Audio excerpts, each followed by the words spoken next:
is live. Twitch is live.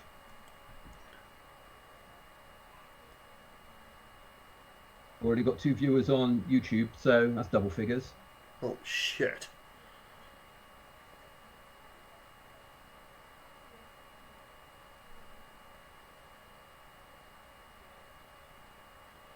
Oh, lost one of our viewers on YouTube. We did all we could.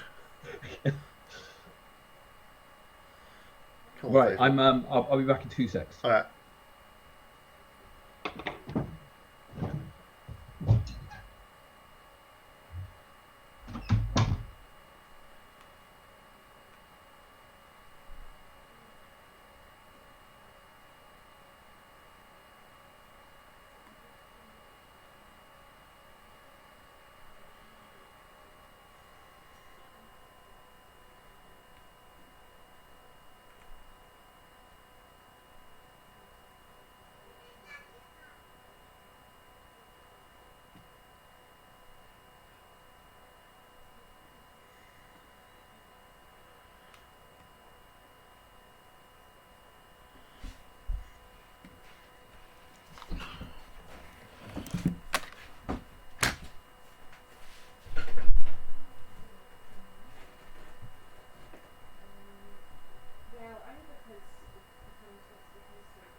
You there?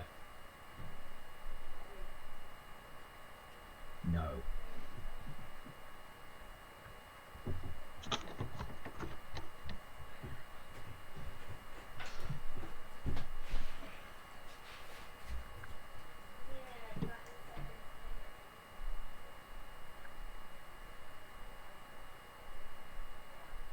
Why are there so many songs about rainbows? What's on the other side? Someday they'll find us. Do. I don't know if our mics are on. Are the mics on? Do we need to get X-Men running on a different device? Can you hear me, Digital Katie? I get the feeling that Half doesn't turn our mics off at this point. So, 2 minutes, Steady's live.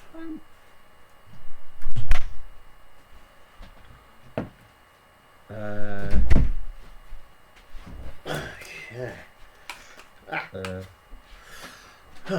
Right. Oh, hey! Our mics are on, mate. Just so you know.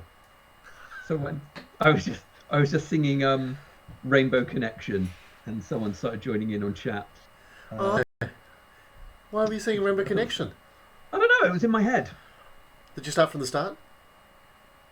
Why are there so many songs about rainbows? And what's on the other side? Okay, you are monitoring comments. Yes, you will need to start. Okay, yeah, I'm on the comments. I'll try and be on the comments. Yeah. System up and running. Yes, Katie, you will need to be running. We won't be showing the video because copyright. Yes. We'll be showing some still images of like the scenes we're up to. I intermittent fast. I'm not. It doesn't mean I'm better than you. I am. That's what you're saying. That's what we're all hearing. I don't eat for 19 hours in the day. I have a 5-hour window in which I can eat, and it is helping a lot. Sweet. Nice. I'm making all sorts of inventive snacks every time I go to the fridge. My current favourite is just a slice of salami, and you get a gherkin, and you make that salami into like a taco, and you put the gherkin in the middle, and you wrap it up, and low in carbs, though, mate. Low in carbs, right? Low in carbs. So it's actually I'm being really good to my body. if my body was craving salt all the time. Welcome along. Tonight we've been doing our Tuesday night watch-alongs. Tonight we are going to be watching X-Men, the movie from 2000. The movie that... I don't know if we're live on. I don't know if we're live on Facebook, mate. I can't find it. Really? Interesting. Okay, let me just double check this. It looks like we are live. It's saying we're live. Hold on, let me say go live now. Let's see this. I am trying to... Oh, hold on. I found it. Line up X-Men videos, guys. Yeah, line up. Get your X-Men videos ready to go. Deal with this. Hold on. Let me just... While Gary's there, connecting live video. And I think we're live now on Facebook. Hopefully that should be going. I'm in the control room, so who knows what's going on. I think we're live on Facebook now. Yes, we have a problem. Yeah, we're going to give you guys a couple more minutes to get X-Men queued up, ready to go. So the idea is that when we count down 3, 2, 1, and we all press play at the same time, and we watch the movie, Gary and I will talk about the movie as we're going, and please feel free to join in the conversation in the comments. You can see down here next to Gary's window, by Gary's left arm, there's a little button there. That's the Ko-Fi or Coffee. I'm not sure how you pronounce it. Donation. If you're liking what you see, if you like what we do, please feel free to buy us like a cup of coffee or a drink or a small donation. Think about it that way. Like, hey, I'd like these guys. Yeah, that's it. Onto it. It's like, yes, that was good. That was really good. You had it. So hot. You should be presenting prizes, Gary. Yeah, exactly. Popping up at the bottom of windows. So, 30 seconds till we go and press play. Get your X-Men. Why can't I find it on Facebook? Where's the live stream? I can see it's been going for about a minute 20 now. Maybe refresh. Usually that's just. Oh, do you know what?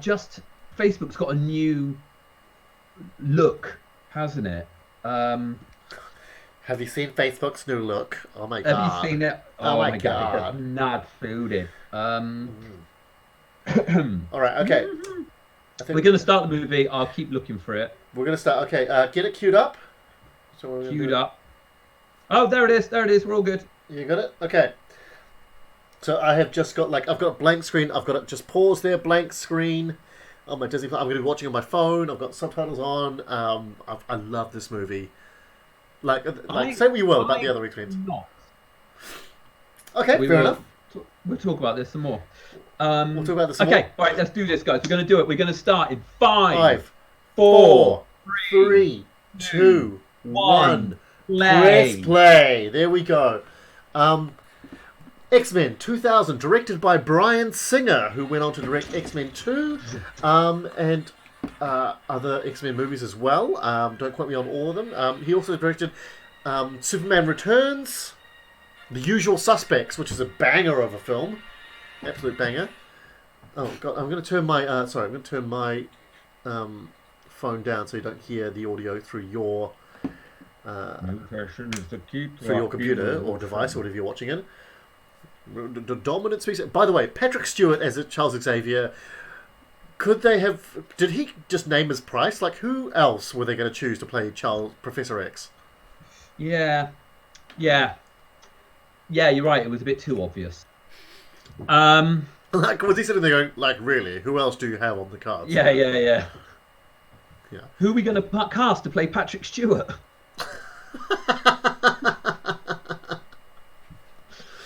I wonder what the actors out there thought, like, I think I might have a genuine chance here.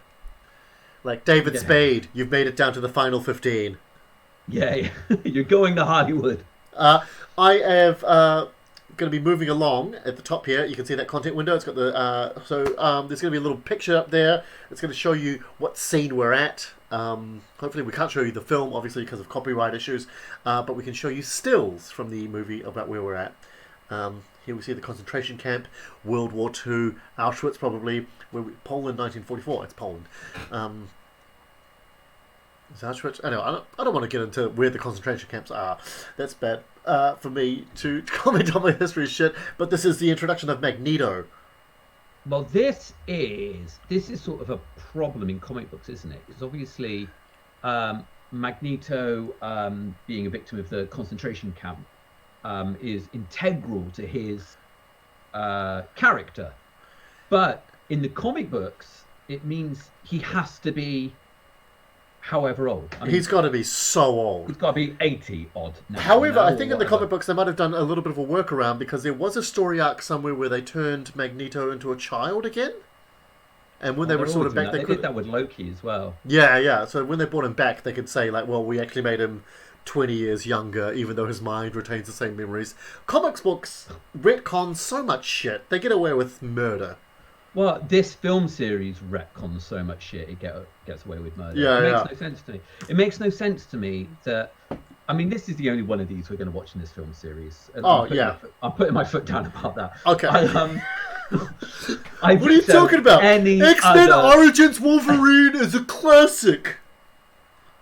But what I don't understand, right, I don't mind them going back in time and changing the future. That is fine. I don't mind that. But then the cast changes of the same character, and that doesn't make sense. Hold on, are you talking about actor change? Is that what gets you? Yeah, actor change, and... Then don't watch Iron Man 2, don't watch Avengers, because they changed the actors of Incredible Hulk, and...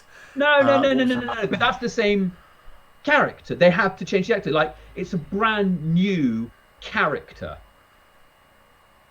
That's what it is. It's not the same. I don't mind that they change actor. I don't mind that. But it's a brand new character born in a brand, a new era. Right. All that. That makes no sense to me. Look, the X-Men films were just plagued. They were plagued. Like, X-Men 1, 2, I really enjoyed 2. I enjoyed 1 and 2 immensely. Yeah, I like 2. And then 3... I did like this bit of the film that we're talking over, the grabbing on the gate. Oh, yeah, Magneto's power. Yeah. Great. And I was like, and the gate bending. And also, you have to remember that this is 2000. This is a time when superhero movies are not what we know them to be in this day and age in 2020. This is 20 years ago. 20 years ago. So, all the way through the 90s, I think the majority of... Oh, change scene here. This is the scene with Rogue.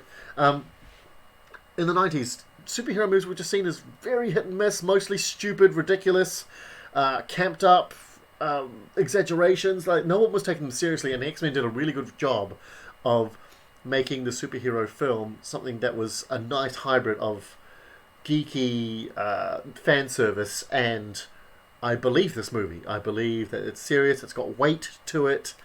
They did a really good job of that.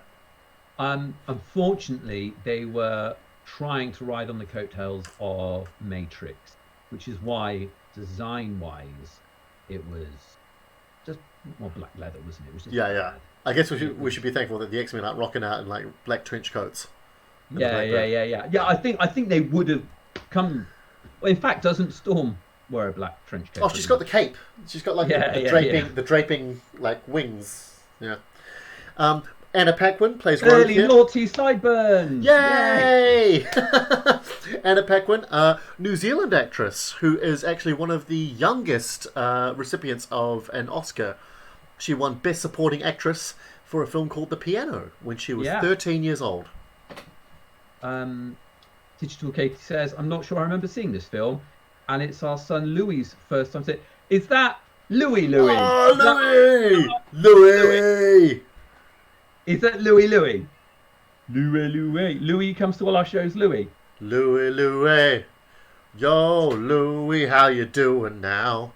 Louis. Love you, Louis. Anyway, change of scene here.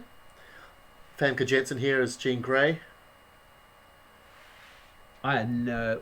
Actually, with most of this cast, I had no idea who any of these people were before. It's funny kind of trying to cast where your mind was 20 years ago. Yeah. I certainly didn't know who Famke Janssen was.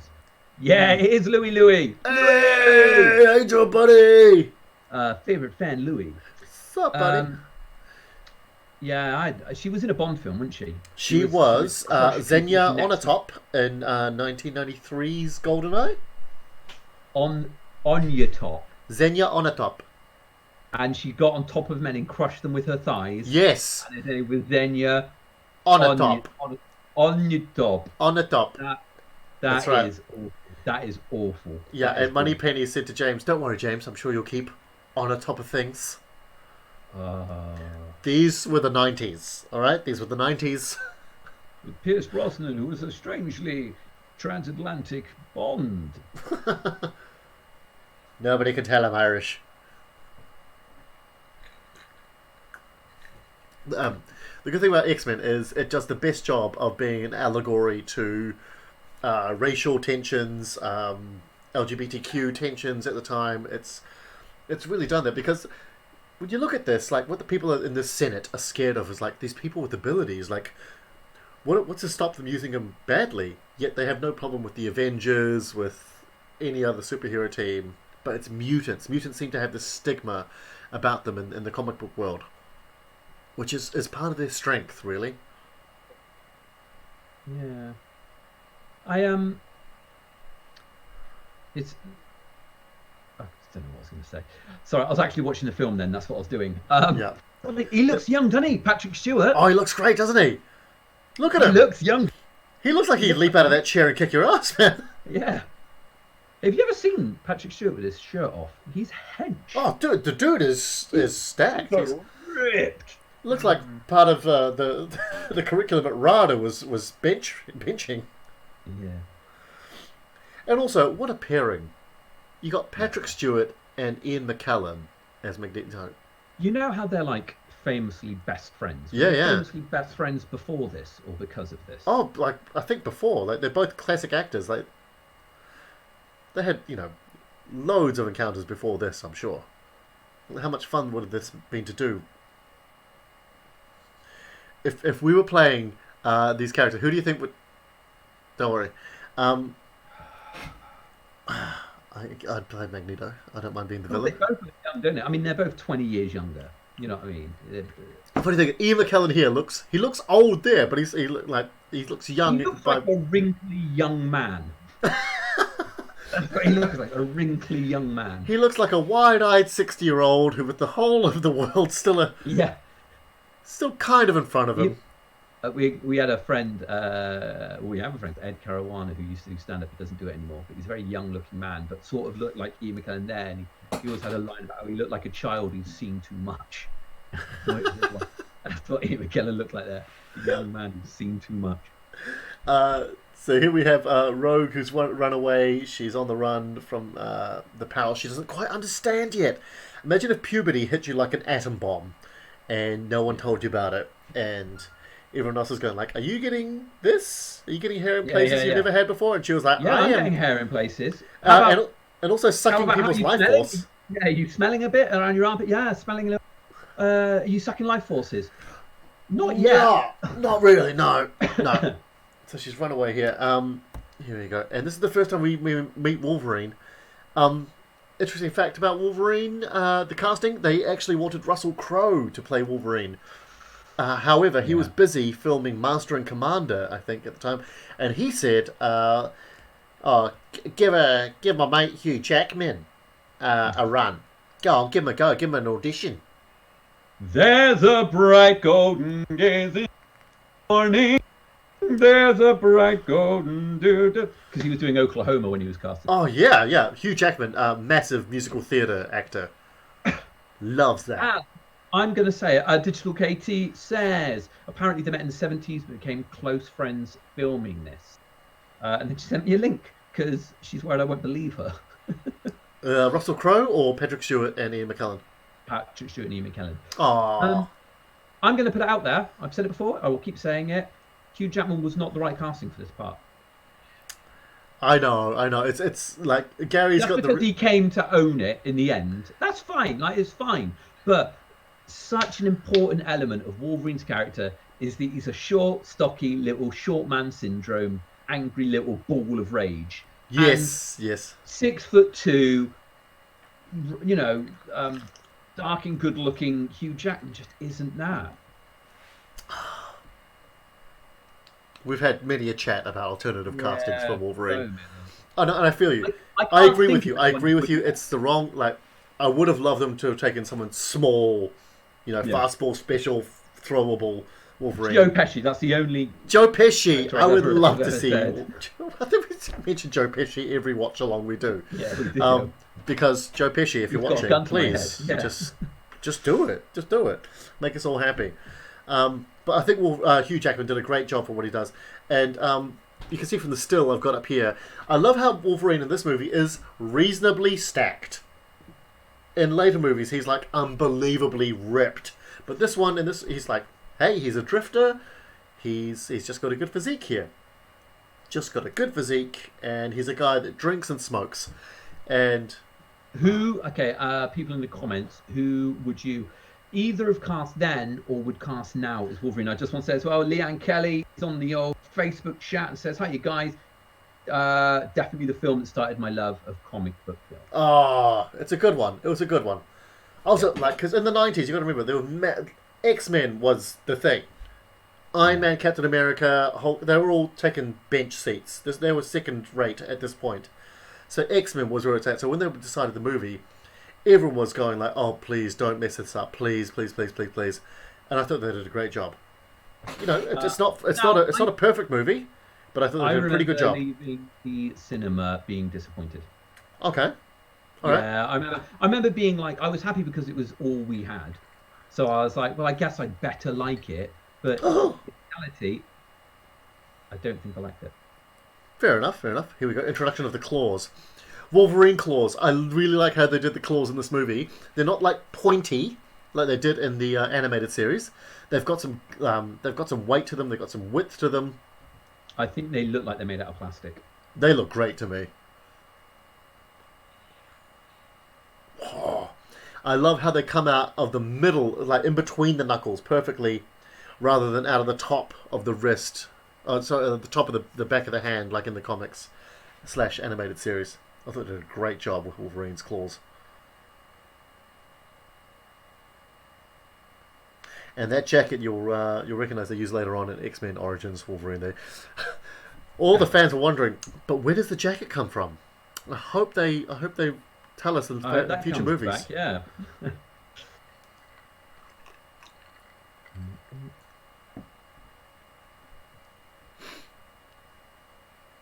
And again, I love seeing Wolverine just smoking all the time. Like in later comic book movies, like because a lot of them Disney produces now, you won't see any characters smoke.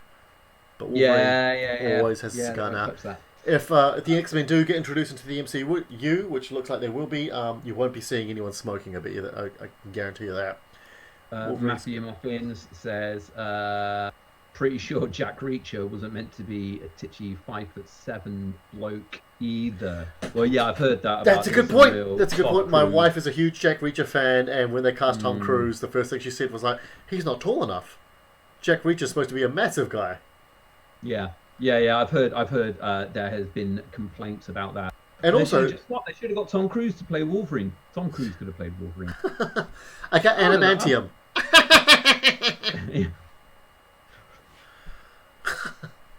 I've got knives. I've got knives as hands. I do. Listen. Help me stab you. Help me stab you. You had me at roar. Tom Cruise actually turned down. He said he wasn't going to play Jack Reacher anymore. He made 2 movies as Jack Reacher, and he said he wasn't going to make any more because he felt that he wasn't being true to the character. Oh. Yeah. And he doesn't need the work, does he? No. What is that? Is Jack Reacher who John Krasinski plays in the Amazon series? I don't watch. No, it's not Jack Reacher. It is. Who's he do? Digital Katie's angry. John Ryan. Cruise playing Jack Ryan. Digital Katie is upset at me for suggesting Cruise for Wolverine. She says completely wrong. You sure? That's all I want. That's all I want in an actor to play. Daniel Radcliffe. Fine. Daniel Radcliffe. Yes. I'd have Daniel Radcliffe play Wolverine. If we can have Patterson as Batman, we can have Radcliffe as Wolverine. Yeah, fair enough. This scene here between Rogue and Wolverine, and which is really the crux relationship of the movie. These guys keep having lovely interactions, Rogue and Wolverine. This was the clip for the screen test of Hugh Jackman. Was it? Yeah. So his audition piece, or one of his audition pieces, was doing this scene here with Rogue. And I think they do a great job because they're both the fish out of water character that you need. You know, they don't know about the X-Men or the X-Mansion or Charles Xavier. and they both kind of get introduced to it at the same time, but from very different characteristic angles. Perspectives. Yeah. That's what characteristic angles is perspectives. Yeah. That's good. That's good, Gary. You help me. Okay, Katie on Twitch says, "Wouldn't Rupert Grint be better? Is Wolverine too tall?" What don't you understand about this? He's too tall. Rupert who? Rupert Grint played Ron Weasley. Too tall. But by the way, I would love to see a ginger Wolverine. Love it. Every time. In the comments, let us know the worst casting for Wolverine as well.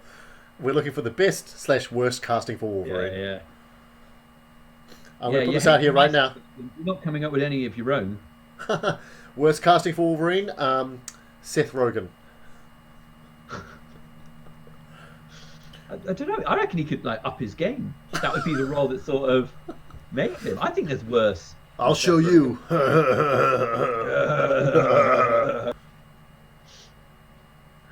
Here we go. I hated Sabretooth in this film. Really? Absolutely. Why? I thought it was quite. I quite liked how they kept him quite feral, quite but almost they didn't. inhuman. He's not feral. He's just. He looks like a glam metal singer. He does. I think his name is Tyler Bane, and apparently he's a wrestler, professional wrestler. Pee Wee Herman or the bloke from Mr. Metal. Good shout. Adamantium. By the way, I am in charge. I was the one in charge of creating all these little still images you can see about the movie, about what scene we're up to. And you nailed it. There's going to be a lot of Cyclops in there because I am a massive Cyclops fan. I said it. I'm a massive Cyclops fan. I love him. You got a crush on James Marsden? I mean, that's a good-looking dude right there. Oh, James Marsden is sex on toast. What a dreamboat. Oh. In everything he does, that dude is just dreamy. Oh. I didn't think he was bad casting, actually. No, he's great casting. And James Marsden. Except, the only problem is, he's too short. Comparatively to Wolverine. Oh, comparatively in this movie. He doesn't look like he could intimidate Wolverine physically. Well, he doesn't need to. He's got his optic blast, scary. But but that doesn't matter. Like when they're squaring up against each other, it just doesn't look right. Yeah, I know what you mean, but that all boils down to the size thing. But that comes down to Hugh Jackman being too tall for the part. I get this again. I get it again. By the way, I remember because I remember owning the DVD of X-Men when it came out, and I watched all the special features through and through. Tyler Bane, the guy who plays Sabretooth, and Hugh Jackman trained separately. They would not see each other unless they were on set ready to shoot because they wanted to keep that rivalry. They did not want to become friends. Oh. There he is. There's Cyclops. Oh, look at that. Oh, optic blast. First time we see Sabretooth scared because Cyclops has showed up. Damn right. His visor's too narrow. Also, apparently, James Marsden could not see anything out of his visor. It had to be led around set in between takes. God. I saw this. By the way, quickly, Katie says, "How about Judi Dench for worst person for Wolverine? She just reuses her cat's costume." She's short enough. I can get on board with that. I would love to see Judi Dench. I have to go back to Canada. I have to find who I am. Edmund Allen on Facebook says this and Blade were the ones to make comic book films cool. Well, I'm going to argue Blade 2, but you are not wrong. Blade 1 was awesome. Blade 2 was awesome. Like X-Men 1, X-Men 2, Blade 1, Blade 2, great. Yeah. Opening gambits and sequels. Yes. Blade 2 had a little bit of a CGI problem. It relied a little bit too heavily on it in some parts, but for the most part, yes, I think we can thank a lot of things today for the success of Blade and Blade 2, X-Men 2. Good call on Blade, man. And Blade came out about 96, 98? 98, I think. Off the top of my head? Stephen. Yeah, Stephen Dorff. Didn't really do much else after that. No. I'm really amazed. I mean, I shouldn't be amazed, but how much younger they look. But because they're 20 years younger, you know. Who's that? Mckellen and Stewart? Yeah, Mckellen and Sir Patrick. Sir Patrick, yeah. Sabretooth wearing fur in case you were in any doubt who he was. So characterless. Also, this Toad is played by Ray Park, who at the time I was also very excited because Phantom Menace had come out in 1999. This is 2000, and in Phantom Menace, Ray Park played Darth Maul, and I was a big fan of Darth Maul in Episode 1. It was only one of the few good things about it. We covered this the other night. We got a video actually, which is Star Wars actually good? Which is on our YouTube channel, and I think it's still on Twitch, so you should check that out. It's us in a special guest called Matt from the Noise Next Door. His name's not Matt from the Noise Next Door, his name's Matt, and he's from the Noise Next Door. And we talk a lot about the Phantom Menace. So that's that. Sorry, Mark, you were saying. Yes, so Ray Park played Darth Maul in Phantom Menace, and when I heard he was cast as Toad, I think they were really writing a lot on, like, he was Darth Maul in Star Wars, and now he's a villain in X-Men. Check him out. And I think he was grossly underused in this. Look how tiny Hugh Jackman is there. God. I mean, he's a good-looking man there. Like, that's a hench, well-built man. He looks like the love child of Flight of the Conchords there. He fucking does. He does, doesn't he? He looks like the love child. Well done on that. I've put up a still here of the X suits. Make a note of that, dude. We're putting that in the clip section on Twitch. Damn right. That's nice. I like that. I like how he sees the black leather uniforms. He's like, hoodie for me. Looks comfy. That's a comfy hoodie. Yeah, looks like he's going to bed. I love the X-Mention logo. Xavier's School for the Gifted. It's sweet. Remember this? X-Men used to be the pinnacle of... they were the jewel in Marvel's crown. Yeah, everything had X in it. Yeah. That. Like, Excalibur, Exiles, Generation X. Yeah. This bit here in the mansion is the original Hogwarts, isn't it? Yeah, it really is. I love this bit here is reminding me of that awesome sequence in X-Men 2 where the SWAT teams descend on the mansion and Wolverine just straight up starts stabbing people. Which for like a guy that grew up on the animated series and this movie was always like, Wolverine's got these claws. For a guy that has these claws, he doesn't kill very many people. He just creates a lot of sparks. Yeah. It has a lot of dramatic... I really did enjoy Logan, I have to admit. But it's my favourite narrative. Logan is a good... it was the best Wolverine film. But it's... We've said it before and we'll say it again. Doesn't make it a good film just because doesn't make it a great film. And this is mainly because I read Old Man Logan, the comic, which is... a lot of Logan is based on that. And... I think they really missed a trick in Logan with really depowering Wolverine. I mean, in Logan, the first time we see Logan, he's old, he's tired, everything. But the first encounter he gets into, he kicks everyone's ass. I'm like, well, he's still the same Wolverine. Yeah. Nothing wrong here. Whereas in Old Man Logan, the first encounter he gets into, he gets his ass handed to him, and you're like, oh shit, Wolverine is really gone. Where is he? Anyway. Matthew Muffins asks on Twitch, have you ever thought about, I assume this is to you, have you ever thought about dropping the J for an X and calling yourself Javier X Queen? You know what? 14-year-old me thought about this non-stop.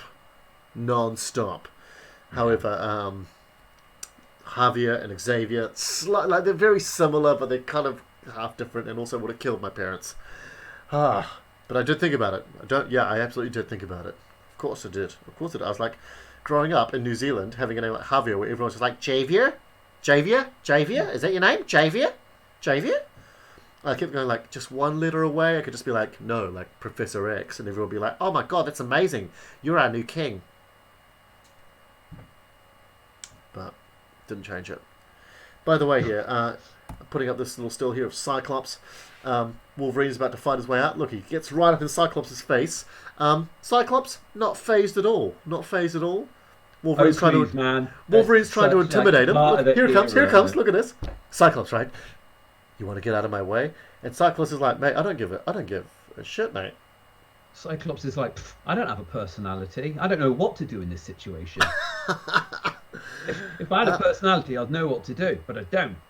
I'm going to be a leader here, is what I'm going to do. I'm going to set a good example, is what I'm going to do. What infighting is in not showing empathy is a good example. Not being intimidated by Wolverine's petty tactics here. You cannot be intimidated and show empathy. Well, the guy's also getting in his face. He's not backing down from it. Oh, you just say, yeah, out you go, mate. That's fine. You can leave if you want. This Yeah. isn't prison. Yeah, no. I'm just standing my ground. I'm just a guy I'm standing here, and you can choose to do what you want. Cyclops is awesome. Cyclops is awesome. No, he's lame. Especially in the films. He's great. He's great. They just had a clip of Walk on Water Boy, who's Walk on Water Boy. Jesus. Another clip of Cyclops. I've thrown a little Cyclops still up there. Yeah, looking great with his visor. Matthew Muffin says people couldn't pronounce my surname at school, so I reminded them it's a mafia name, and they stopped trying. Good ploy. Good ploy. We'll get a little shot here of Jubilee very quickly. Here she is. We get Pyro, who is a different actor from the one they chose in X2. Yeah. And Iceman. Bobby Drake. Bobby Dreamy Drake. This is true, I got told on more than one occasion when I was growing up that I looked like the actor that played Bobby Drake in this. Really? Yeah. Back in my ute. If only we had a photo that we could chuck up there. It sounds like we do have a photo that we could chuck up there. We don't. Yeah.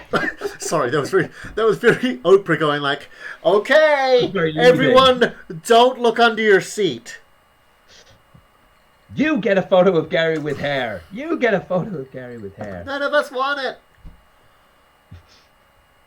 I look better now. You look great, mate. You look great. Yeah. Oh. The Blackbird. This is done well. That looks good. Looks good, mate.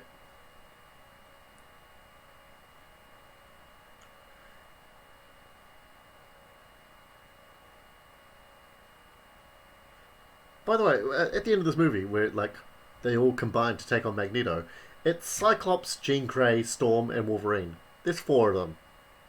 There's 4. And if Wolverine hadn't stumbled into the movie, it would be Jean, Storm, and Cyclops versus Magneto. We've got a question in Twitch. Go on. Right. Who do you think was Jean's true love? They've written Jane, but I'm assuming that's a typo. Jean. Yeah. Who was Jean's true love? Wolverine or Cyclops? Oh, okay. Easy, Cyclops. easy. She was in love with Cyclops. She lusted over Wolverine. Yeah. It's Hugh Jackman. Who wouldn't? Look. If we're after a steady relationship, who's the actual love of your life? Who's been there with you through it all? It's Cyclops.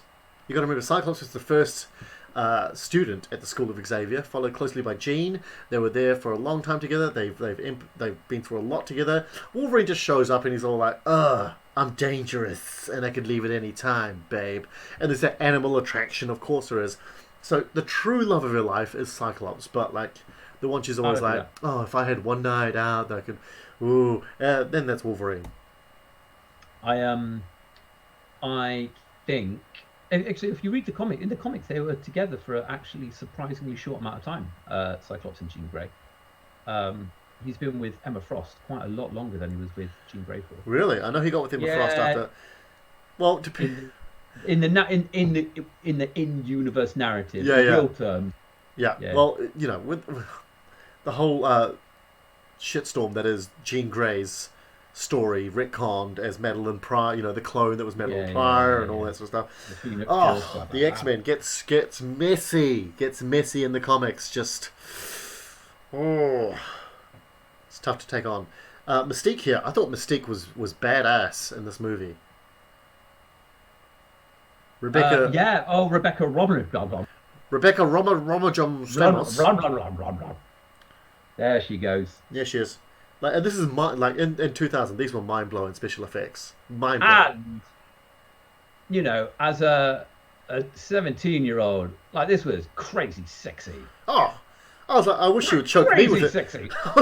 We were all like, I wish she would choke me with her feet. Yeah, a lot of my fetishes have this film to answer to. Put on this blue latex. Like blue and feety. That's right. Put in these yellow contacts. There's Toad as the pilot. Yeah. So Jennifer Lawrence plays Mystique in the new movies. Yeah. Big problems with that. Number one, Mystique is not a leader of the X-Men. She's always been a villain. That's a classic case of not understanding the source material. And also, Yeah. Jennifer Lawrence did not really take it seriously. And in one interview, I think it was about maybe the second or third X-Men film she'd done, they asked her, "So who's your favorite X-Men other than your character?" And she was like, "Oh, I don't really know any other X-Men." I only know the one I play. Exactly. We've got a few new people in the chat, so I just want to let them know that we are currently at 32 minutes 35. If you want to play catch up. 32 minutes, 42, 43, 44. Yeah. That's where we're at. We're now 42. There we go. Something like that. As long Yeah. as you're in the rock ballpark. Yeah, give or take 10 seconds. That's where we're at. Yeah, here we go. The adamantium claws, X-ray, Famke Janssen. They really put her in red a lot. I wonder if there was a directorial choice to kind of like plant the seeds for the Dark Phoenix. No, I think it was just really bad design choices. Oh, Jean Grey should be in red. You know what I mean? Like, Jean Grey should be in red. Toad should be one else green all the time. Yeah, exactly. Toad was done terribly as well, wasn't he? Oh, I think he was just underused, underwritten. They didn't really know what to do with him. They're just like, we got Ray Park as Toad, and they were like, who's Toad? Well, and you get to that point as well where they go, we want to be able to see all the actors. Like, we're paying a lot of money to have Halle Berry in this film. Do you know what I mean? I mean, she's not a problem. Storm's not really a problem, but yeah. Storm. I always find like Storm's biggest weakness is, I think, is the time it takes for her to use her powers. yeah, you could easily shoot her in that time. Exactly. I Like, kind of pick up the summon pace. the winds and pains raw down. And I also as well it goes, oh no, she summons wind and rain. We live in England. Like what? What's she gonna do? Storm. Ineffectual in Britain. Yeah. I summon drizzle. Yeah, it was already drizzling, mate. What are you doing? We got brollies, don't we? We got brollies. I'll do a flood in East Anglia. You cancelled the trains. Well done. Yeah. This Senator Kelly character gets a bit shat on. Like, he's anti-mutant, but that doesn't make him a bad person. And from here on out, he just becomes a victim. If anything, he is the biggest argument to the thing he was arguing for. Yeah. Well, yeah. But it's just that mutants are people. You get good ones and you get dickhead ones. Yeah. That's Yeah. it, isn't it?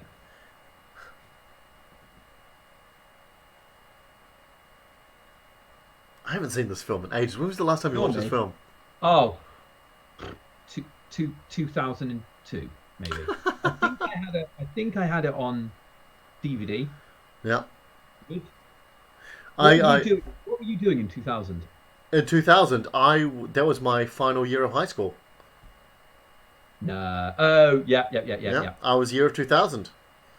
So I would have been about 17. Yeah, it 17? was Yeah. I would have been in college. But like between school and university college. Doing a BTEC in performing arts.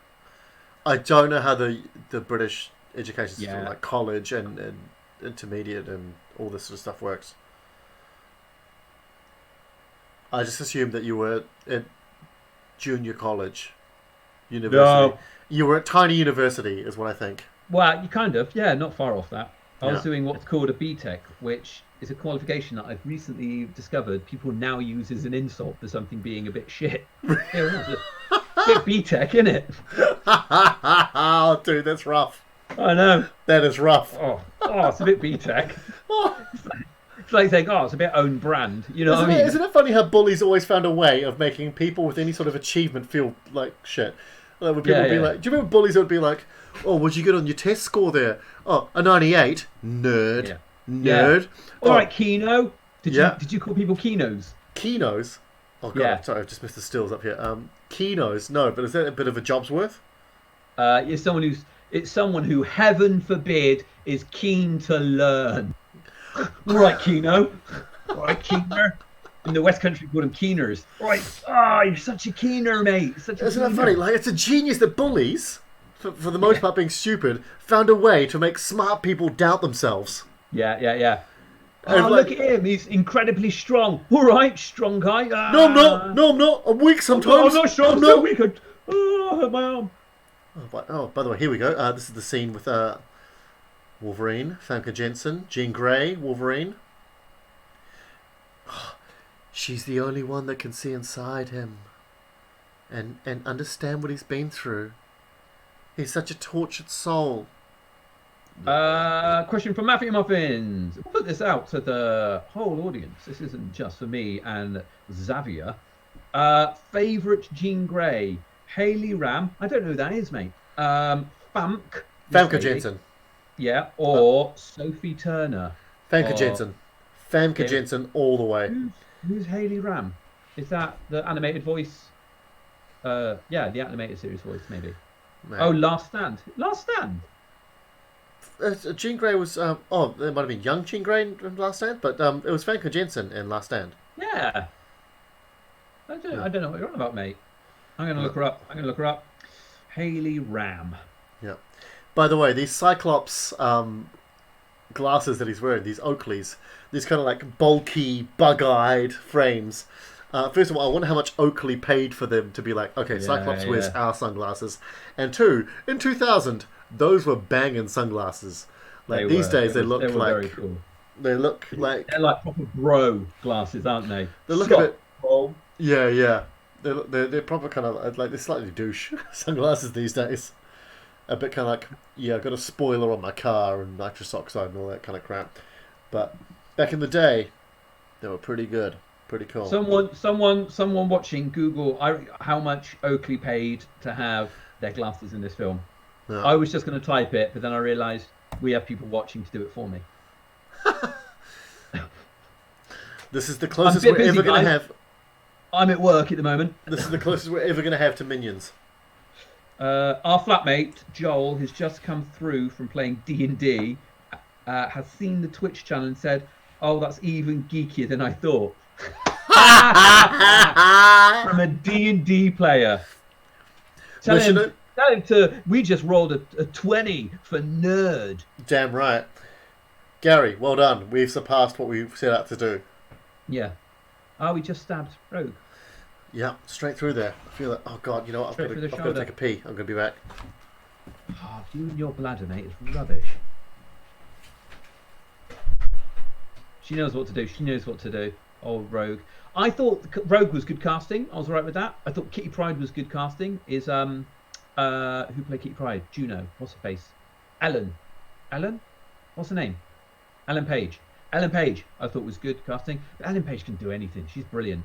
I love a bit of Ellen Page. I thought there was lots of good casting in this, but I just can't stand Wolverine. Oh wow, man, spent his load there, didn't he?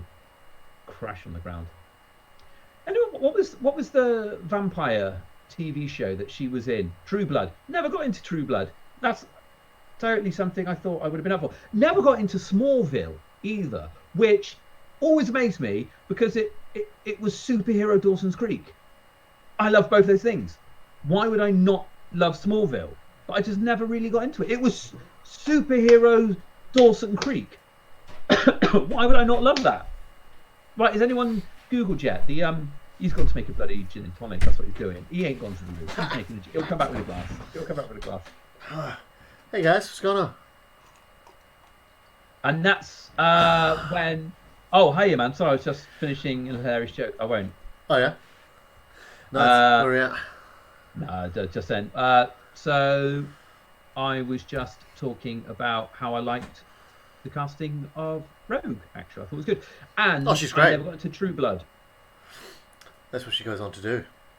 It is.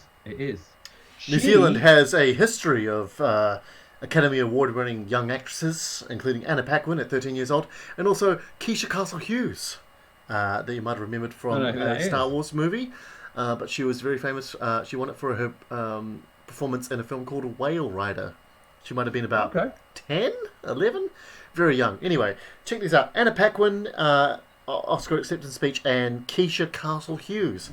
Both very funny because they're quite young and they don't know what to do when they get up there. Like Anna Paquin just gets the award, she's up there just going, thank you. It's really cute. Like, I think she's putting it on a bit, but like at the same time, it's very, very cute. I watched The Room quite recently, which is a great film, a bit bleak but really good film. Tommy Wiseau. No. It's that's Room. This is The Room. Oh, maybe it's the other way around. It's the one with Captain Marvel in it. Brie Larson. Yeah. Right. And a kid's in it, and he's amazing. He is absolutely amazing in this film. He's a phenomenal actor. Right? No doubt. But he was up for an Academy Award for this film, and I think he was 8 or 9 years old when he was nominated. Right? Now, really? imagine, and I can't think if he won. I don't know if he won, but imagine. Like that's what you've wanted all your life, right? You're an actor, and the pinnacle of your career would be winning. And imagine being like, Dave, you're nominated for an Academy Award. Oh, no way! Who else is in the nomination? Well, there is a 5-year-old kid. But this kid is so cute, cute. Oh, you know, I've lost it. Of course you have. Yeah. It's like someone on Britain's Got Talent being up against a dog. Yeah, you've lost it, mate. Mate, you could catch a bullet in your hands, and if there's a dog walking the right way on stage, you've lost it. Hi, Dharma Tree. I can't read. Dharma Tree L Fake. I don't know. Who says hi on YouTube? Oh, hey. I think that might be one of our first second ever YouTube comment. Sweet. We're not big on YouTube, guys. Yeah. Here we go. Here's Senator Kelly walking through the beach, and now everyone's looking at him, and now he's experiencing what it's like to be feared and hated, like a mutant. How poetic. And there's an old CRT television that we still had back in 2000. Built-in DVD player. That's right. When I went to uni, everyone turned up one of those. Built-in DVD player. Remember that? Have a few cans, chuck in a DVD. Yeah. Would you like to see some of the extras? Oh, after we watch the movie, maybe? Here we go. Here's... never use your power against another mutant, he says. Oh, this is good. Because it's a mutant using their power against another mutant. In the comics, doesn't it turn out that Wolverine's not a mutant? What?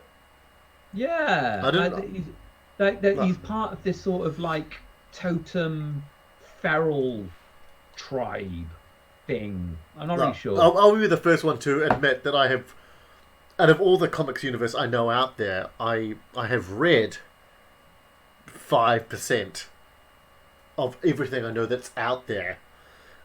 So really, whatever you tell me that happens in the comics, I'll believe. Yeah, it's sort of like with... Yeah, there was like... Yeah, this whole sort of people. Oh, here we go. The eyes flash yellow because it's Mystique. And I've got another shot here of Cyclops and Professor X. I put the shot here in the stills because this really shows you the start of the Xavier School for Gifted Children. And Cyclops, who's been through so much and had to be imagine being the first one there, and other mutants come in, and you've got to be the one to comfort them. Look how tall he is!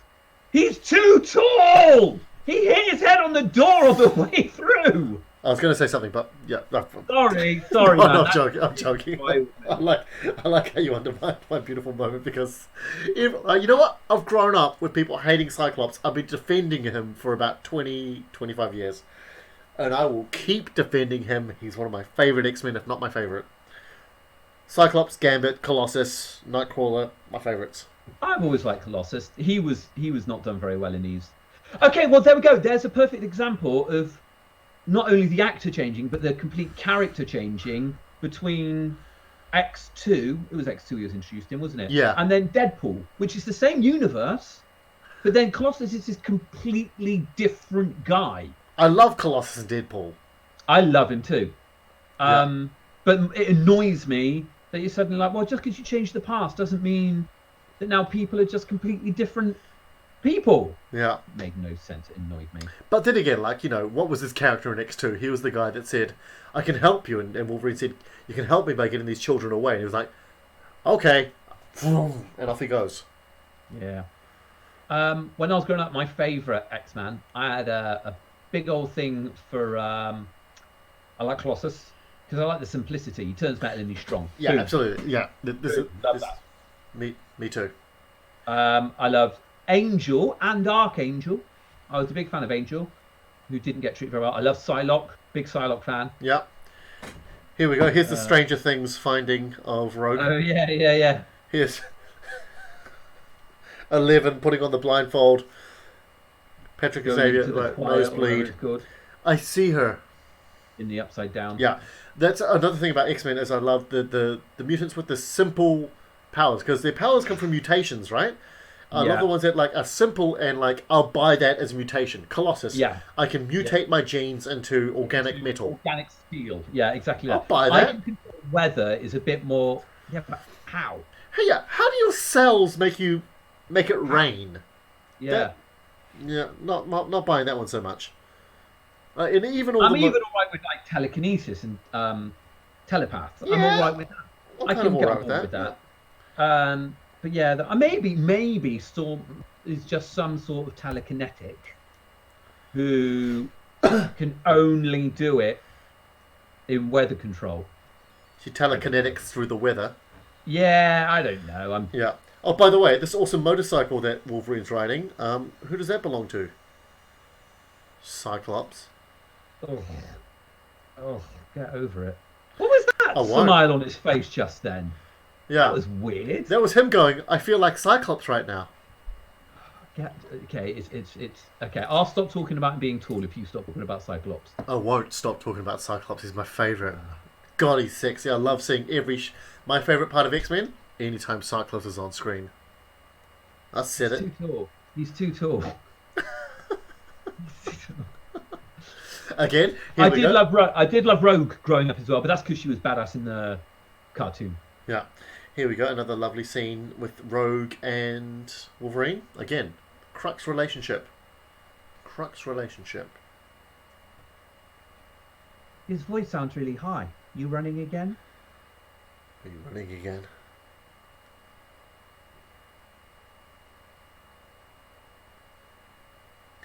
Bobby Drake. I'm the bad guy. Dreamy Bobby Drake. I like how they're going incognito and Cyclops here is going. Oh, he's got a cap on. He's got a cap. Yeah, Marvel cap, classic.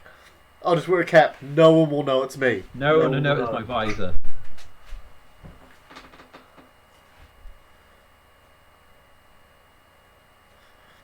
Again, groundbreaking special effects in 2000. Yeah. That little switch out there. That's up there with T2 Liquid Terminator effect. Like Liquid Terminator effects was incredible for the time. It was. It still looks good today. Terrible now. It still looks good today. If you watched it recently, it looks awful. What? And it's amazing. No. Yeah, it's surprising. It's surprising because I remember watching Terminator 2 and be like, well, that's what a molten man would look like. But now you go back and it looks like the effects from Peter Gabriel's Sledgehammer. Yeah. You know, it looks terrible. What? No. I think it still looks good. I think it still looks really good. Doesn't. Have you watched it? T2? Yeah, recently. I watched it like a couple of months ago. Oh, okay. I thought it looked terrible. Oh, I think it looked great. Looks great, mate. It's held up really well. Especially when I compare it to some other blockbusters that come out recently. Like, did you have any money left for effects? Yeah. By the way, Rogue, Wolverine, really love this relationship here. She wears the green. Foreshadowing. Right on point. And also, this is the first time we see Wolverine kind of go like, yeah, okay, Xavier, he's alright, I guess, what he's trying to do. Fine. I'll fight for him. What's going on with his hair? It's a bit of a mullet, isn't it? Tiger King. The mullet. It's like that. going out both ways, each way out of his head. It's a hard haircut to try and translate into real life, isn't it? I don't think I've ever like if you could find someone that's got like a Wolverine haircut in real life and just like going about their day. Yeah. As a professional, as a respected professional, you're not going to walk into a hospital and be like, "Hi, I'm Dr. Logan." Yeah. Got just like the hair coming out there.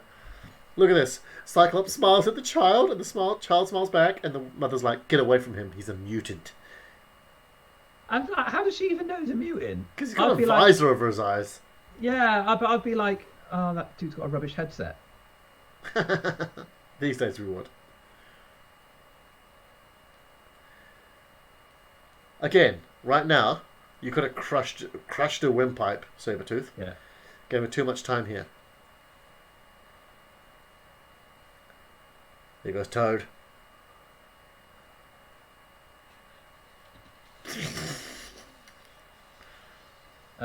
Irum's on Twitch saying, whilst in self-isolation, he's thinking about getting his growing his hair Wolverine style.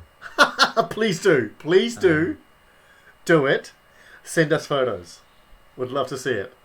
And make some claws out of tinfoil or something. Like, go all in. Look at it. Do you know what this is? You know when Austin Powers is about to get run over by the incredibly slow steamroller. Yeah. No. Oh, no. So much time. Get out of the way, man. It really is. The only other time I've seen a Wolverine do outside of X-Men is Ace Ventura when nature calls. When he gets in that fight with the African tribe. Jim Carrey. Oh, yeah, you're right. Yeah, and like he messes with his hair and he turns it like he's got a Wolverine haircut. Hairstyle. The X-Men film franchise really was just Magneto trashing bigger and bigger bridges. It really is. There were some X-Men movies I never bothered to watch. X-Men First Class, I didn't watch. Brilliant. I've heard like it's the best X-Men film. Is it? Apart from maybe Logan, yeah, it's definitely. Is it better than this film? Yeah, easily. Okay, easily. I never watched. Like, here's the thing. I don't doubt you that it's a good film. I never watched X-Men First Class because I felt so betrayed.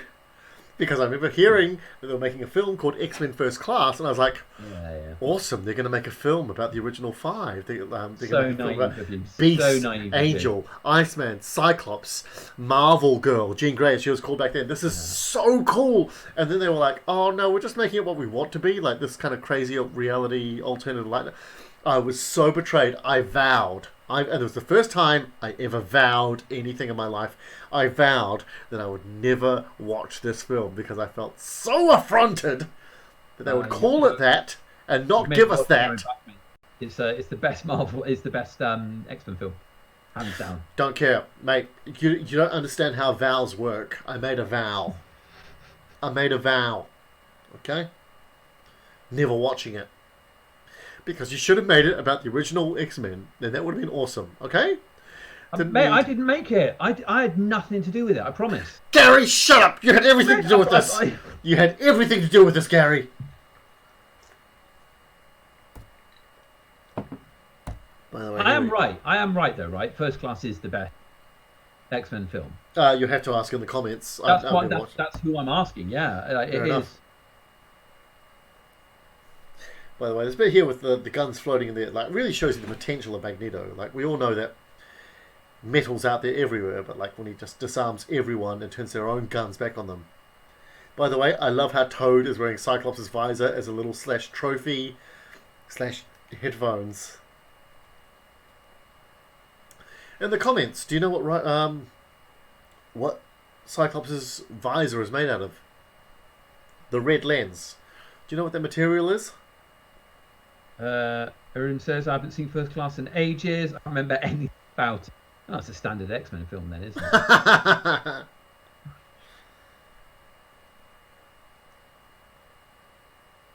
This is a nice moment.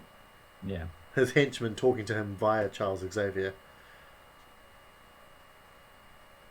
And you know what they did a good job of? It's not making the Magneto helmet seem dorky. Yeah, It yeah, could have yeah, been yeah. very easily done terribly. Like it's It looks right great on in the first cusp class here. as well. It It's looks right great on in the first cusp class. here. Sorry? Yeah, it looks great in first class as well. Because in first class, it's actually a different enemy who has it, and Magneto gets it off of him. Don't care, mate. Don't care. It's not. It's It's not. brilliant. It's not in my So good. wheelhouse. Not in my wheelhouse. I made a vow. I made a vow, Gary. Made a vow. Man of my word. Man of my word. I will never watch that film. Never. Never. Should we watch it next week? Okay. I mean, never. Oh. Ray Park is. Lots of close-ups, aren't there? Yeah, yeah. Like Brian Singer loves his two shots. Like, oh, sorry, close up over the shoulder, two shot dialogue. A little bit of Ray Park there. Darth Maul looking confused, like, oh, shake that off. Yeah. What do we got here next? Goodbye, Charles. For a Brotherhood of Evil Mutants, he's got 3. Yeah. Fair enough. You know what? Easily manageable. 3. That's a good size. It's a good size for a flat, for a meeting room. It's good to be able to keep... anything less, and it's just brothers. It's not a brotherhood. I feel like you need more than 2 to be a brotherhood. Just 2 would be the Brothers of Evil Mutants. Hi, my brother is a evil mutant, so... Yeah, we're going into the family business of evil mutants. Yeah.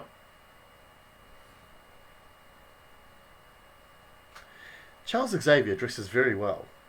Like, he does, like his suits. Dapper dude. Dapper dude. It's funny. It's only now, watching it years later, that I realise, oh, that's right. Halle Berry's wearing a wig all the way through this. Yeah. At the time, I was just like... Wig. At the time, I was like, wow, that looks awesome. Halle Berry got her hair all white.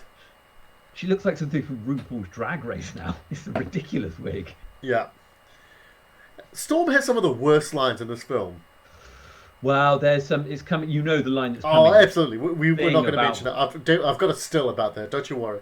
Yeah. We'll talk about it when it happens. Yeah, like right here when Wolverine says, like, "Are you sure you've chosen the right side?" She's like, "At least I've chosen a side." Well, that's not something. That's not an argument. She's Nazis, allies. Who side are you on? Well, at least I've chosen a side. I mean, was she an Academy Award-winning actor at this point? No, really? I think she won her... No, because she won her Oscar later on for Monsters Ball. And in the same year, got a Razzie... won a Razzie for Catwoman. Fair play. And fair play, she turned up to receive it. She turned up at the ceremony to receive it. Good on you, Halle Berry. Good on you. Barry Crabb in the Facebook comments just says, Adamantium. I don't know 100% what he's referring to, but yes, adamantium. Adamantium. When in doubt, say adamantium. Which has not come up in the MCU. They're saving it, maybe. Yeah. Or maybe they don't own the rights to it. Uh-huh. Imagine not owning the rights to an element / metal. Oh no, that doesn't exist in our universe. We can't have that. How's everyone else's lockdown going down, by the way? Having a good time? Having a good time? I'm enjoying it a bit too much. Mate, hermit life is suited you quite nicely. Yeah. Turns out I needed a lot less human contact than I thought I did. Okay. I'm enjoying it. I hope everyone else is rocking the lockdown as well. By the way, sometimes you'll see me switch forward in the stills. It's because I've forgotten where we're up to. So sometimes I put up a picture that's a little bit further on from where we are, and it's me just going like, I've forgotten what pictures I got there. Is it just my feed, or does it keep going a little bit blurry on other people? Don't know. Hopefully we should have it should just be just one feed going up and streaming out. Anyway, that's a technical thing on our side. But I think we're good. I hope we're good. Anyway, thank you so much for watching along with us, guys. We're really enjoying the comments and you guys watching this along with us. At just gone over an hour. 1 hour, 1 minute, and about 35 seconds now. I'm very excited about the mutants coming into the MCU, though. I am worried that it will oversaturate it, though. I mean, it's a problem. It's going to happen. It's coming. Oh, mate, the MCU is oversaturated as it is, and it's a marvel, pardon the pun, that they managed to keep it as cohesive and coherent and followable as it is. I know. But you start adding, because the thing is, it's not like, oh, we're adding Doctor Strange, and you go, that's all right. That's one character. That's Doctor Strange. Yeah. But then they're like, we're adding the X-Men. You're like, oh, that's like 60 people. Yeah. That's so many people. Well, they've got to introduce a small amount, and then Fantastic Four, maybe. That's why you've got to have this in the MCU, in the movies, in this universe. That's why you've got to have them going like, okay, we've got to lose some people like Iron Man, Widow, Vision, all that, Quicksilver, all those sort of people, so we can like create more space for new characters like Shang-Chi and whoever else. What I'd totally be cool with is if Fantastic Four is set in the 60s or something like that. Love it. That would be amazing. And then you're like, oh, cool. Okay, so it doesn't happen at the same time. It's this other stuff. That's cool. Or if that'd be great. The X-Men was set in the 90s or whatever. You know, I'd be Captain Marvel stars and they had to leave for some reason. Because Eternals is like millions of years ago, isn't it? Mate, I'm really interested to see Eternals. Like, I know nothing. I feel like with Eternals, I feel like going to watch Guardians of the Galaxy the first time. I don't know anything about these guys. Yeah. If it weren't for the old coronavirus, which I don't know if you know about what's happening at the moment. About what? The coronavirus. The what? I don't want to get into it now. Okay. If it weren't for that, we would have had a Eternals trailer by now. Not to mention, we probably would have gearing up to be watching Black Widow in 2 weeks as well. Yeah. Which we've got a video about on Twitch. If you want to watch on Twitch, we were talking all about Black Widow with Tom and Matt from The Noise Next Door. That's not their full names, but they are Tom and Matt, and they're from. Yeah. That's right. He's been on Cerebro. By the way, I love the prop that they did here with Cerebro. They just took it exactly like it was from the comics and didn't try to change it, and it looks great. Well done, to whoever said like, just keep it the same. But I was thinking about like maybe remake. No, just keep it the same. Wouldn't it be cool if it was like keep it the same? But now that would be CGI. It would be though, wouldn't it? Back then it was all like it's hard props. It's made out of just like plumbing piping. And doing stuff like that. But dude, look at the side hoods on those sunglasses. Like these sunglasses are just ridiculous. Yeah. But yeah, I know what you mean. Like these days, like a workshop guy would be like, I could knock you out a Cerebro prop and prototype in 2 hours. It's going to be CGI. It's going to be state of the art. He's going to like form around his head. Check out the hair on Patrick Stewart's chest. Yeah. Oh yeah. Professor Hair Xavier.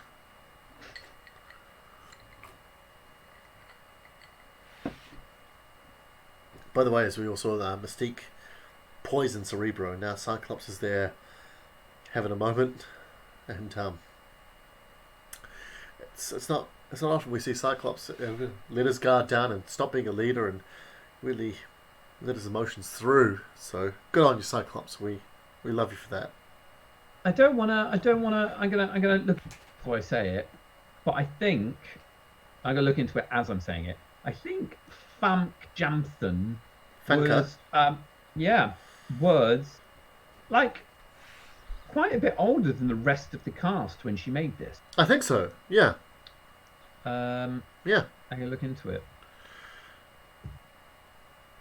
Yeah, I think so.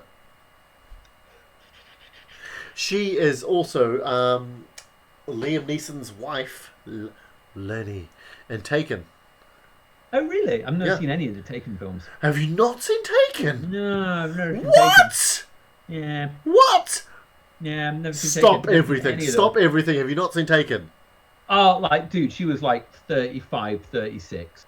So she's like younger than we are now. No, I've never seen Taken. Never. I'm not that bothered, to be honest. I've seen so many parodies of it, so many bad impressions of it. It's just sort of ruined it for me. And then how many Taken are there now? There's three. There's 3 Takens. You only need to watch the first one. Right. Look in the like I know Gary. He's just going to be like, oh, no, I'm not bothered. I'm not going to watch it. In the comments, guys, tell Gary that he needs to watch Taken. Well, maybe It's we'll awesome. watch it on a. Well, no, I don't want to watch it. Talk over it. Must be very frustrating. Yeah, it would be very like. I hope you guys like when we're doing these watch-alongs. I hope you've seen it before. We're just kind of We not kind of ruining a movie for Yeah. you. Oh God! Apart from Louis, sorry, it's your first time Ah, watching Louis. this. Sorry, yeah. We've been talking all the way over this. Sorry, Louis. We've got. I don't mind saying our number one fan watching. A gent called Louis. How old's Louis? I have no idea how old Louis is. Louis is between 5 and 25. That's all I can tell you. Yeah. That's all I can tell you. And that's if I'm sort of trying to be specific. That's me narrowing it down as much as I can. Louis is a hardened man between 5 and 25. That's all I can tell you. Like he's a man that's seen a lot in this world. He's a worldly man. He comes to all our shows. He comes to all our shows when we're up in Edinburgh. Yeah, and we love having him there. Thanks, Louis. Especially our last show when Gary gave you a lot of stick. And you took it like a man between 5 and 25 years old. You were messing up my scene. So Louis is 12. Louis is 12. There we go. There, I told you, between 5 and 25. Yeah, you almost sort of nailed it. And he spent the whole time playing Minecraft.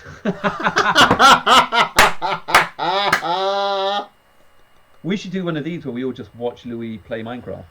I'd love to. Just kind of like sit there commentating, trying to work out what the hell he's doing. I don't know. I'm going to be extremely distracted for the rest of this, I have to admit, because I shaved my head today, and I've just found a tiny patch that I miss on my head, and it drives me crazy. I know you know about this because I've seen you when you've missed hairs in a shave, and it drives me crazy. I feel it right there. Yeah, I can feel. Yeah, I can feel your pain. Joe, what is that jersey Storm is wearing? Did you see it? That's a Colsby sweater. That's a Bill Cosby sweater, isn't it? I don't have a still for that. I missed it, but like, it looked like a country jersey with like wild horses running. Here we go. There's Cyclops powering up the X-Jet. Oh, I watched good. I watched a video sort of about this film, and it was talking about how bad the costumes were, basically, about how they could have done more. Oh yeah, and they could have done spandex. They could have done color, and it would have worked really well. And it was kind of looking at cosplay people who have done it and saying like, it looks great. And there's footage of these guys on set in their costumes, and they can't move. They can't move in these costumes, and they're saying out loud just to themselves, like, wow, nothing makes you feel like less of a superhero than these costumes, because you can't really. Yeah. So that had like a huge hindrance on their performance. It would have been a huge hindrance, but again, I point back to the fact that this was a movie that was really still getting people into taking superheroes seriously. So for them to do a movie like this and still like bust them all out in their 90s animated costumes, silver, yellow spandex, blue, tight. No, but the whole point was like it didn't have to be that, but it could definitely lean that way a lot more. It could have leaned that way a lot more. I agree. Okay, I'll give you that. Yeah, agreed. This is such a rubbish task force, isn't it? It's such a rubbish task force. Storm provides some fog. Yeah, it's the 4 worst X-Men. What? Well, it's not the 4 worst, but it's just like if you were to pick the 4 coolest X-Men. Well, no, for you, Cyclops would definitely be there. Oh, absolutely. But yeah, it's a weird choice. It's a really weird choice of 4 to choose.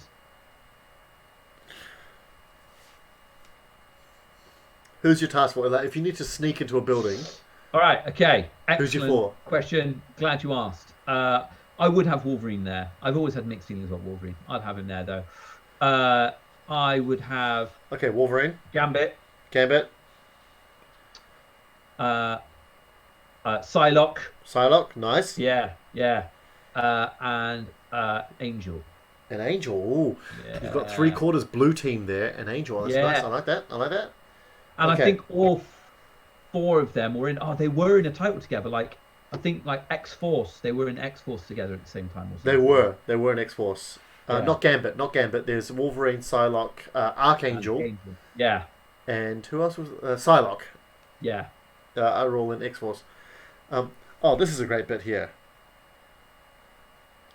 Metal detector. Oh yeah. Oh, we've got that awful middle finger bit coming up, haven't we? Here we go. No, it's a great bit. It's a great bit. Yeah, there we go. Ha ha ha ha ha ha ha ha ha ha ha ha.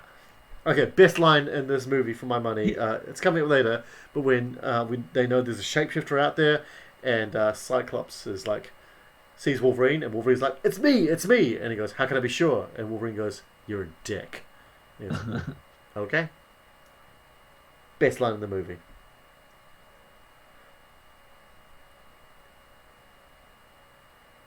oh. So they're in the Statue of Liberty. Yeah. Why the Statue of Liberty? I mean, I've only been half. Because that's where Magneto has set up his device. So Oh, the whole crux is Magneto has got a device there that emits radiation using his power, and that creates an orb that will try to stimulate mutation amongst humans. oh. And that's what he tried to do with Senator Kelly, but it didn't quite work. Even though Magneto doesn't really know that, he's going to try and do it while all these world leaders are on a nearby island, Staten Island, or very close by to Staten Island. So he set up his device at the top of the Statue of Liberty to give him the altitude he needs. Right. I hope I've Cyclops just explained got that his ass succinctly. handed to him by Toad. Dude, the whole team just got their ass handed to him by Yeah, Toad. but Cyclops did as well. And Wolverine. And Wolverine. Yeah, So, that's fine. None of Wolverine them is really about to get his deserve it. ass handed to him by Mystique. Yeah, that's Mystique. She's badass, man. Isn't it funny how Mystique can take on Wolverine, like, hand to hand, Yeah. and she's got Well, nothing. She doesn't have adamantium bones, she doesn't have the yeah. claws. Just she did the claws right, and he cut them off because He cut obviously. them off, yeah. So what? When she turns back to her, does she just have like what does she have missing? She's like, oh shit, that was my shin. You know I'm what I mean? feeling Like, oh a little man, bit that was lighter. yeah, yeah. I'm now just an inch shorter. Yeah. There you go, Toad. Take Storm down quickly. Darth Maul bit. Here we go. Pole! I'll never use again. Cyclops to the rescue. What's that shit on your face? Let me get that for you. Hold still. Here we go. Mystique, look at this. Boom, boom. Smashing Wolverine. Yeah.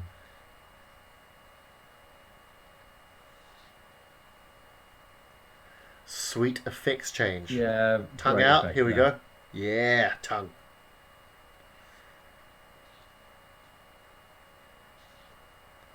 She's insane hand to hand. Yeah, that's the thing. I'm cool with that. I'm cool with that too.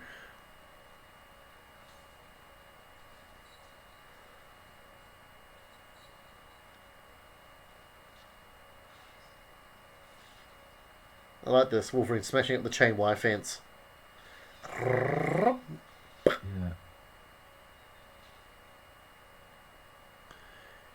Get a bit of poise. Oh, Jennifer Lawrence has got nothing on her. Yeah, yeah.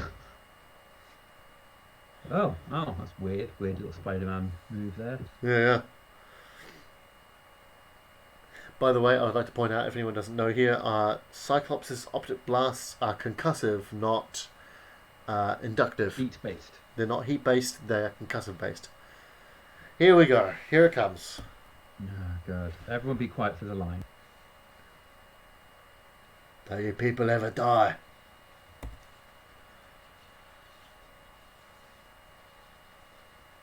Here it comes. Worst line in the film. And then Dear we'll give you God. some backstory on the line. Come on. I remember sitting there in the cinema going like, oh, I wonder what follow-up she's got for this.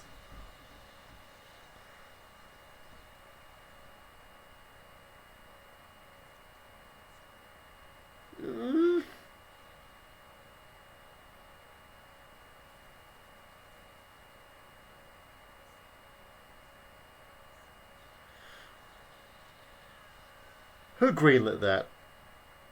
Well, okay. What happened was it got edited out, but throughout the film, Toad had a catchphrase which was about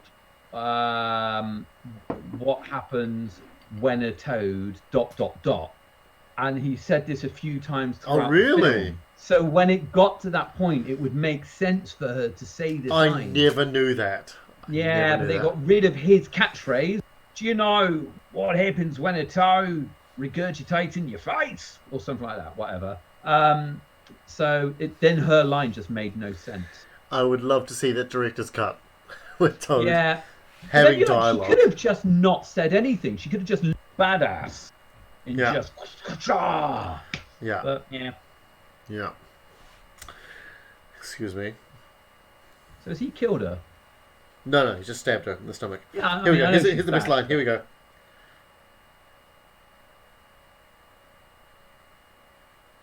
There it is. Alright, I'll be right back.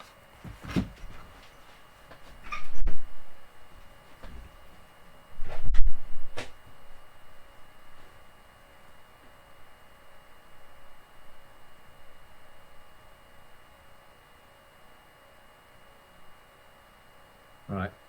What time are we on now? We are on. Well, I am on. 1:18. Oh, he's gone again.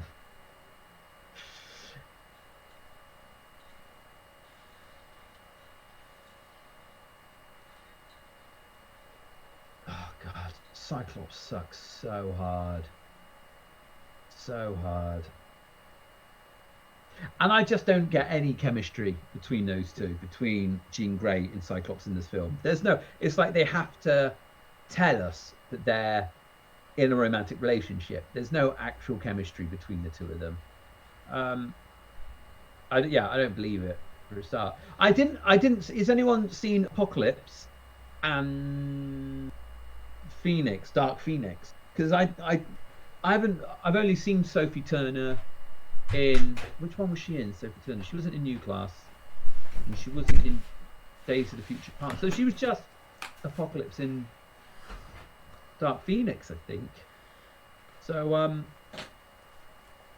I have no idea what she's like or what her chemistry was like with the Cyclops. Who also I have no idea who he is. Where are we at? Yeah. Magneto. That was plan of action. I like how Magneto just owns them all. They turn up and he's like, yeah, I've got you all. Hello, you're in a metal room, you're in my house. And Wolverine, don't even think about it, mate. You're made out of metal. He's more powerful than I could possibly imagine. Yeah. I love that burning mind, like... Firestorm. Conduct electricity to Copperhead. Thought you people lived in a school. Just think he hasn't even made Lord of the Rings yet at this point. He might have made it, but it hasn't come out yet, has it? That was 2001. Yes. He's Magneto and Gandalf. What a badass. Because I was just thinking it when he said, more powerful than I could imagine. I thought he would have made a really good Obi-Wan Kenobi. And I thought he pretty much was Obi-Wan Kenobi in Lord of the Rings. I mean, that's Gandalf, isn't it? Yeah. Dark Phoenix was a bit rubbish. Yeah, I even had free cinema pass that whole year it was out, and I still didn't go see it. It didn't. Oh mate, looked rubbish. Looked rubbish. From the second I saw the trailer, when I first heard about it, like I was like, oh okay, because after Days of Future Past, I was like, okay, they've essentially rebooted the series. Yeah. They can make some good things now. And then what was the first one after that? Apocalypse. Yeah. And I heard awful things about Apocalypse. And I was like, oh, I'm not going to bother watching that. Which is a shame because Oscar Isaac's in it, who's good in everything he does. Oh, he's great. He's great. Man, I love Oscar Isaac. Love Oscar Isaac. Have you seen Ex Machina? He should be Wolverine. He should be Wolverine. That's it for the MCU. My money is on Oscar Isaac to play Wolverine. Not a bad shout. Not a bad shout. I'd watch him. Yeah, it's not even a shout. It's a command. That's who we're getting. You heard it here first, folks. Yeah. Oscar Isaac. Yeah, and so after Apocalypse, I heard such bad things about that, and then Dark Phoenix came out. I was like, and then I watched the trailer. I was like, no, they've got it completely wrong. They've got it all wrong. They're focusing on the Yeah, wrong things. yeah, they're rushing it. That's what they're doing. Here we go. Sabretooth v Wolverine. The fight where you could see nothing going on. Yeah, yeah, yeah. What I what If was one of the best things the X-Men film franchise did was the beginning of Wolverine Origins or Origins Wolverine was the montage at the beginning that was when cool. they're That was going cool. through the wars, like from Yeah. the Civil War to Vietnam, or I don't think they Yeah, were in the yeah. Iraq War or anything, But but like so, that was but cool. they've totally retconned what happened here. Like this is not the same Sabretooth. Yeah, this is what I mean. Yeah, Yeah. they just It's had no just a consistency. mess. It's a mess. Like if you thought the DC universe was dark, like look at this fight. What the fuck is going on here? No one Yeah. knows. Um, thoroughly recommend reading Wolverine Origins, the comic book. Yeah. Yeah, to everyone watching, it's really good, really interesting. Thoroughly It's kind of recommend. heartbreaking. Thoroughly recommend reading Old Man Logan to anyone who's watching here. Old Man Logan's good, but Wolverine Origins is canon, whereas Old Man Logan isn't Is not quite as okay. canon. Uh, Um, I I I've never been a big Wolverine fan. I've always been like, oh god, everyone just likes it because he's Wolverine. there's just lots of Didn't yelling like him. going on, There's isn't lots of there? yelling and like claws. And then I read Old Man Logan. And I was like, I love this Wolverine story. Love it. It's kind of like how I felt about Captain America until I read the Ultimates. Yeah, yeah, yeah. Ultimates Captain America made me love Captain America.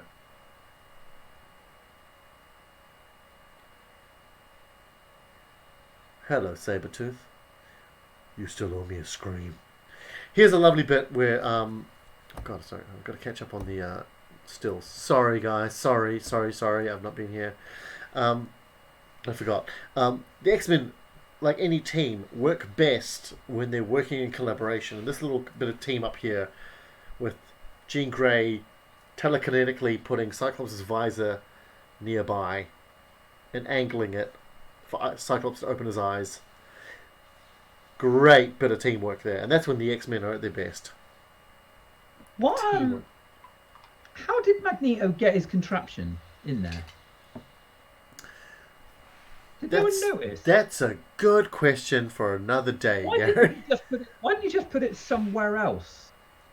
Like that wasn't a tourist. Do you know what I mean? Like The metaphor that is the Statue of Liberty. all right, I'm buying that. I'll buy that, yeah. What a That'll statement do. it would be, like the give us your tired, your poor, your hungry mutants to join us.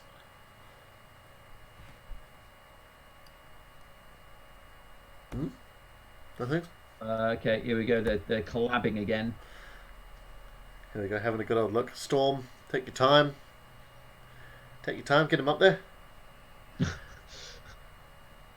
Do your little haiku first.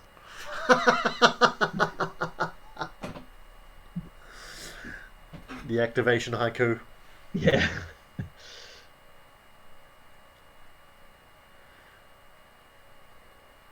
Why could she not just lift him up there? Sorry, I'm being like a real negative Nelly. No. I hear you. Like because Why she's used to lifting syringes, but not Alright. whole. And he's adamantium laced as well. Like he's a heavy guy. So yeah, we Storm, learned that in the Origins film. Origins film when he sits on the motorcycle and it goes down on suspension. there you go. He's a heavy guy. Cyclops here to the rescue again. Here we go. Oh, who's going to help him out? Cyclops. Wolverine's getting his ass handed to him by Magneto because we sent a metal man up against Magneto. Yeah, that was silly. Silly a bit, wasn't it? I quite like this as a little thing for how Rogue got her white stripe. Yeah, it's cute. It's cute. I quite like that. I remember back in the day being like, I'm all right with that. That's cool. Well, look, world leaders, because some of them were wearing different clothes. Oh, I see what you mean. Right, yeah. They're from different cultures. I'm from Asia. Run! Cyclops. There we go. Saves the day. Takes out Magneto. Boom. Well done, James Marsden. Well done, James Marsden, you sexy beast. Sexy, sexy beast, James Marsden. Apparently, James Marsden, they wrote Cyclops getting killed early in X3 because James Marsden had a scheduling conflict with Superman Returns. Also directed by Bryan Singer. All right.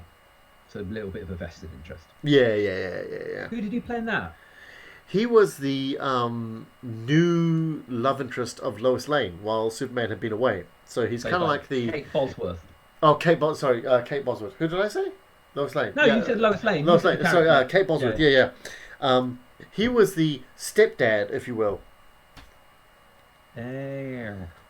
And here we go. Here's the callback to the earlier scene where Wolverine stabbed her and he realizes that her life force can heal her. His life force can heal her by her stealing it. It's a lovely moment. Again, Wolverine, Rogue. We come back to this crux relationship here. It's a beautiful relationship in the movie. And at no point, like, by today's standards, you'd have all these internet trolls standing by ready to go, inappropriate. But I think they do a really good job of just keeping it quite... He's got a wonderful bit in his stand-up about the fact it's never explained why Marty McFly and Doc are friends. And he's like, and I love that. You just don't... They're just friends. Get over it. Friends, They're just friends. It's cool. Yeah, just buy it. Yeah.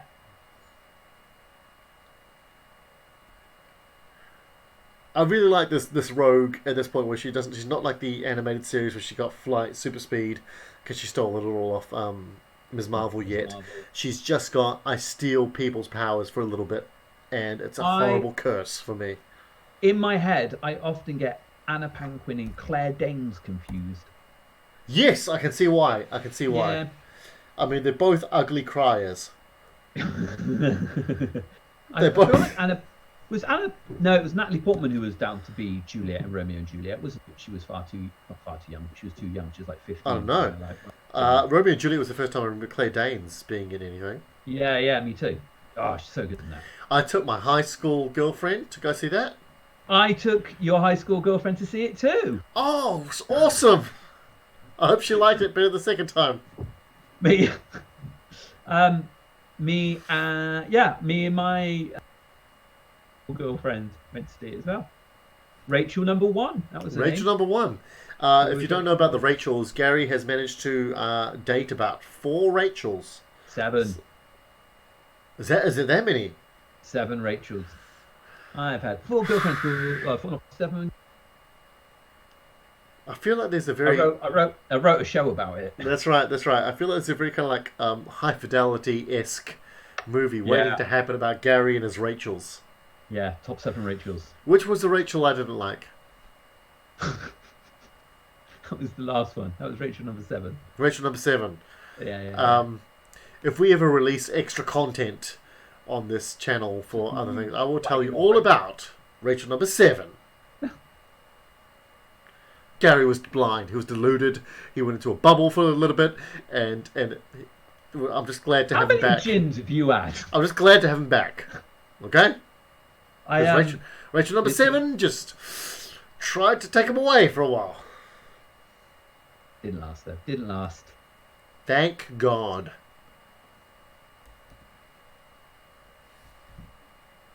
Here we go. Famke Jensen. Oh, terrible dialogue. Yeah. Great cheekbones though, Famke. Oh, she's great. She's a classy looking lady. Yeah, great cheekbones. Striking, strong bold, old jaw going on there. Nice. Looks great. There we go. Wolverine Origins jacket again. Wolverine Origins always has a place in my heart because when they filmed it, they filmed part of it in New Zealand, in Wanaka, down south. And so anytime I think about Wolverine Origins, the only good thing I can think about it is it provided a lot of jobs in New Zealand at that time. Oh, really? Yeah. And then Lord of the Rings came along. I went to they had the Return of the King premiere in Wellington. I was there with a friend of mine who's a massive Lord of the Rings fan. He was like, I want to go down there. What, the premiere? The world premiere of Return of the King really? was in Wellington, New Zealand, and I was on the red carpet, and I got my face signed by Orlando Bloom and Viggo Mortensen. Oh man, that would be worth something. Did you keep it? I had. No, my face is worthless now. It's worthless. I haven't aged well. It's now on my shoulder. Yeah, I had a video, a camera. I had a shot about that, but that was back in the day before digital cameras, and the film got ruined. So it sounds like I'm making a tall tale, but I was on the red carpet. Orlando Bloom came by, and I had no paper, and I said, sign my face. He signed one cheek. Viggo Mortensen signed the other cheek. And I asked Gimli, John Rhys Davies, to sign my forehead, and he said no. He's a tall man, isn't he? See, there's actually, we've come round full circle. The tall cast member of Lord of the Rings playing the shortest. So it could be done. John Rhys Davies? Yeah. How tall is he? He's like 6 foot something. No, John Rhys Davies! Yeah. Who plays Gimli? Yeah. He's the tallest cast member out of the Fellowship. Yeah, yeah. No. Yeah. So I've seen the movies, Gary. I've seen the movies. He's a dwarf. So they could have made Hugh Jackman work a lot better than.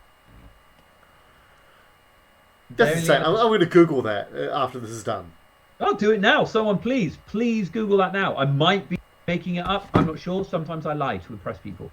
So please do. How tall is? What's his name? Give it the name again. Is it John Rhys Davies? Yeah, not John Rhys Myers. John Rhys. I think. Forgive me if I've got the name wrong, but the actor who played Gimli. Because there was something about him being too tall for some of the set. SETS.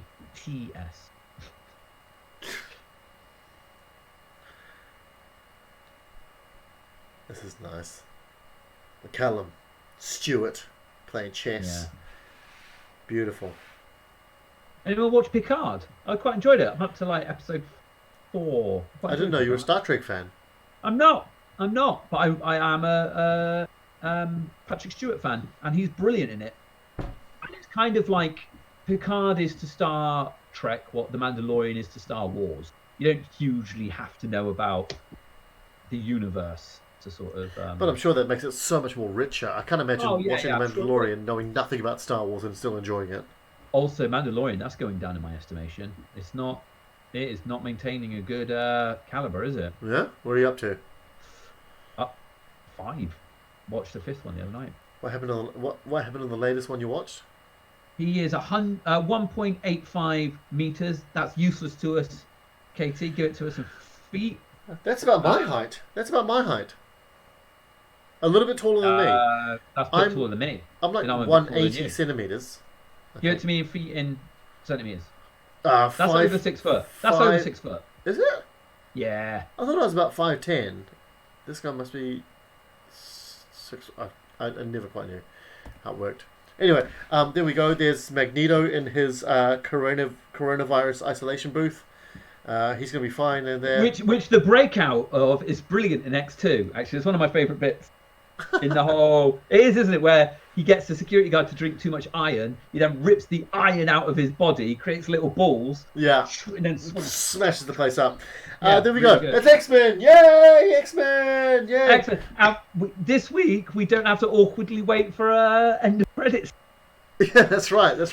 Guys, he is 6 foot and a half inch. Oh, really? Yeah. Oh, that's blown my mind. I had no idea. Thank you for looking that up.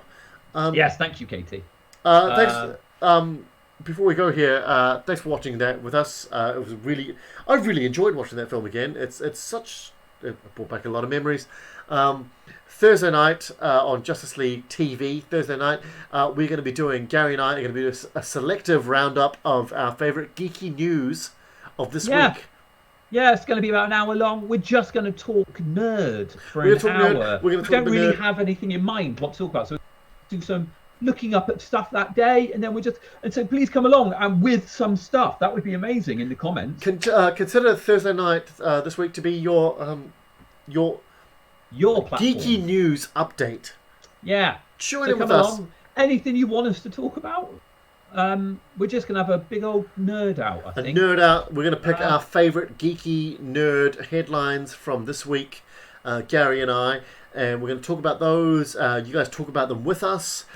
Anything you want us to bring up, please let us know on our socials at JUL Comedy on Twitter, Facebook, Instagram, anything. And until then, thank you very much, guys, for watching. Again, if you enjoyed tonight, please do give us a little donation at the Ko-Fi thing. Gary pointed it there. Oh, mate, well done, well done. Give it a little, buy us a drink, buy us a pint. That'd be lovely, very much appreciated. Until then, keep safe. I hope your lockdown's going well, and we'll see you on Thursday night. Thank you very much.